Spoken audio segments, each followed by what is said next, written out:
ইয়ামা SZRR accelerator cable পুরো খারাপ হয়ে গেছে।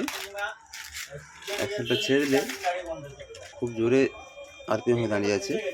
তার জন্য কী করবো, আমরা অ্যাক্সিলারেটর কেবিল দুটো চেঞ্জ করব। কেবিল দুটোকে খুলে নিয়েছি, খুলে দুটো কেবিলই নতুন অরিজিনাল লাগানো হবে।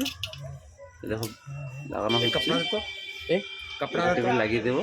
ভিডিও করুন, তখন কী হবে, ইঞ্জিনের স্পিডটা কন্ট্রোল এসে যাবে, আর হচ্ছে কোনো রকম পিকআপের সমস্যা থাকবে না। দুটো কেবিলই আছে ইয়ামার অরিজিনাল, কাছাকাছি 600 টাকা মতো দাম আছে। দেখো দুটো কেবিলে লাগিয়ে দেবো। লাগানোর পরে হয়ে গেলে ইঞ্জিনের সাউন্ডটা শোনাবো কেমন হয়ে আছে। দুদিকে দুটো স্ক্রু দিয়ে লাগানো থাকে।